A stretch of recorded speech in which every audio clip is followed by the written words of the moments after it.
കക്കയിറച്ചി കഴിക്കാൻ നല്ല ടേസ്റ്റ് ആണേലും ഇത് വൃത്തിയാക്കി എടുക്കുന്ന കുറച്ച് മെനക്കേടുള്ള പണി തന്നെയാണ്. കറക്റ്റ് രീതിയിൽ കക്കയിറച്ചി വൃത്തിയാക്കിയിട്ടില്ല എന്നുണ്ടെങ്കിൽ നമുക്ക് പല ആരോഗ്യ പ്രശ്നങ്ങളും ഇത് കഴിച്ചാലുണ്ടാവും. നിങ്ങളും വീട്ടിൽ കുക്ക് ചെയ്യുമ്പോൾ കക്കയിറച്ചി ഇങ്ങനെയാണോ ക്ലീൻ ചെയ്യുന്നതെന്നൊന്ന് കമൻറ്റിലൂടെ അറിയിക്കൂ. വീഡിയോ ഇഷ്ടമാവുകയാണെങ്കിൽ ഒന്ന് ലൈക്ക് ചെയ്യാനും ചാനലൊന്ന് സബ്സ്ക്രൈബ് ചെയ്ത് സപ്പോർട്ട് ചെയ്യാനും മറക്കല്ലേ. പ്രോട്ടീൻ റിച്ച് ആയിട്ടുള്ള ഈ കക്കയിറച്ചി നമ്മുടെ ഡയറ്റിൽ നമ്മൾ ഉൾപ്പെടുത്തേണ്ട ഒരു ഐറ്റം തന്നെയാണ്. ഞാനിവിടെ 1 കിലോ കക്കയിറച്ചിയാണ് എടുത്തിട്ടുള്ളത്. ഓരോ കക്കയിറച്ചി എടുത്ത് കല്ലുമ്മക്കായൊക്കെ വൃത്തിയാക്കുന്ന തൊട്ട് അതിലെ വേസ്റ്റ് കളഞ്ഞ് കഴുകിയെടുത്ത കക്കയിറച്ചിയിലേക്ക് കുറച്ച് ഉപ്പും മഞ്ഞൾപ്പൊടിയും നാരങ്ങാ നീരും ചേർത്ത് നല്ലപോലെ ഒന്ന് തിരുമ്മിയെടുത്തതിന് ശേഷം വീണ്ടും നമ്മൾ വെള്ളം ഒഴിച്ച് കഴുകി എടുക്കുന്നതാണ്. ഇങ്ങനെ നമ്മൾ കക്കയിറച്ചി ക്ലീൻ ചെയ്യുവാണെങ്കിൽ കക്കയിറച്ചിയിൽ ആ ചെളിയുടെ ടേസ്റ്റ് സ്മെല്ലും ഒന്നും വരില്ല. നിങ്ങൾ ഇതുവരെ ഇങ്ങനെ ക്ലീൻ ചെയ്തിട്ടില്ലെങ്കിൽ ഇനി ഇങ്ങനെ ക്ലീൻ ചെയ്ത് നോക്കൂ.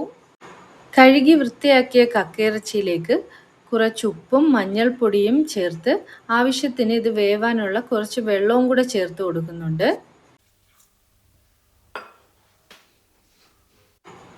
ഇത് കുറച്ച് ചെറിയ കക്കയിറച്ചി ആയിട്ടും ഇതിൽ നല്ലപോലെ വേസ്റ്റ് ഉണ്ടായിരുന്നു. നമ്മൾ പുറത്ത് കടയിൽ നിന്നൊക്കെ കഴിക്കുമ്പോൾ എന്തായാലും ഓരോ കക്കയിറച്ചിയും എടുത്ത് അവരെന്തായാലും നമുക്ക് ക്ലീൻ ചെയ്ത് തരില്ല.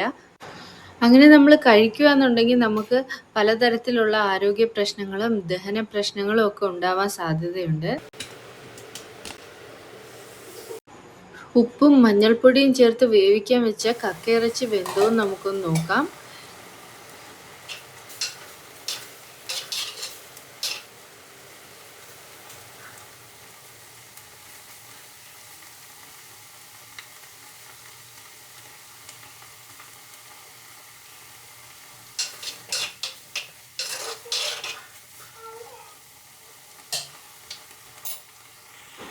കക്കയിറച്ചിയിലെ വെള്ളമെല്ലാം നല്ലപോലെ ഒന്ന് വറ്റി വന്നതിന് ശേഷം ഇതിലേക്ക് 10 കൊച്ചുള്ളി ചതച്ചതും കുറച്ച് പച്ചക്കുരുമുളക് ചതച്ചതും ചേർത്ത് കൊടുക്കുന്നുണ്ട്.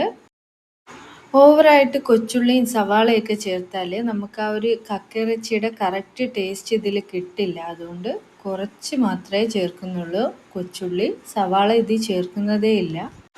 ഇതിലേക്ക് കുറച്ച് കാന്താരി മുളകും കറിവേപ്പിലയും ചേർത്തൊന്ന് മിക്സ് ചെയ്തെടുക്കുന്നുണ്ട്. കക്ക ഫ്രൈക്ക് ആവശ്യമായിട്ടുള്ള വെളിച്ചെണ്ണയും കുറച്ച് കുരുമുളക് പൊടിയും മുളക് പൊടിയും ചേർത്ത് നല്ലപോലെ ഒന്ന് മിക്സ് ചെയ്തെടുക്കാം. അങ്ങനെ കക്ക ഫ്രൈയുടെ ഫൈനൽ സ്റ്റേജിൽ എത്തിയിട്ടുണ്ട്. നല്ല കറുത്ത് മുരിഞ്ഞ കക്ക ഫ്രൈ. ഇനി ഇതിലേക്ക് ഒരു തക്കാളി അരിഞ്ഞതാണ് ചേർത്ത് കൊടുക്കുന്നത്. കറിവേപ്പിലയും കൂടെ ചേർത്ത് മിക്സ് ചെയ്തിട്ട് ലാസ്റ്റ് കുറച്ച് വെളിച്ചെണ്ണയും കൂടെ ഒഴിച്ചാൽ നമ്മുടെ ടേസ്റ്റി ആയിട്ടുള്ള കക്ക ഫ്രൈ ഇവിടെ റെഡി ആയി കിട്ടും. ഈ കക്ക ഫ്രൈ ഇങ്ങനെ കഴിക്കുമ്പോൾ അതിനിടയ്ക്ക് തേങ്ങാക്കൊത്തൊക്കെ കടിച്ച് കഴിക്കാൻ ഇഷ്ടമുള്ളവർക്ക് ഇതിൽ കുറച്ച് തേങ്ങാക്കൊത്തും കൂടെ ചേർത്ത് കൊടുക്കാവുന്നതാണ്.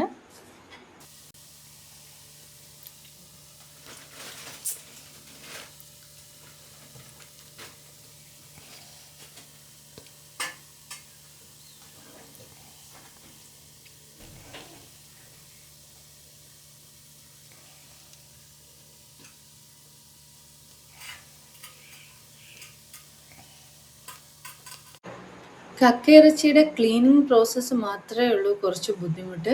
കുക്കിംഗ് ഒക്കെ വളരെ എളുപ്പമാണ്.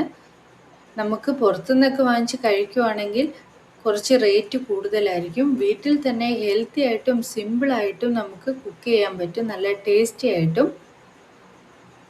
ഇന്നത്തെ ഈ ഒരു കക്കയിറച്ചി ഫ്രൈയുടെ വീഡിയോ നിങ്ങൾക്ക് എല്ലാവർക്കും ഇഷ്ടമായിട്ടുണ്ടെന്ന് ഞാൻ വിശ്വസിക്കുന്നു. ഇഷ്ടമായിട്ടുണ്ടെങ്കിൽ ലൈക്ക് ചെയ്യാനും ഷെയർ ചെയ്യാനും മറക്കല്ലേ. അടുത്തൊരു വീഡിയോയിൽ കാണാം. അതുവരേക്കും ബൈ.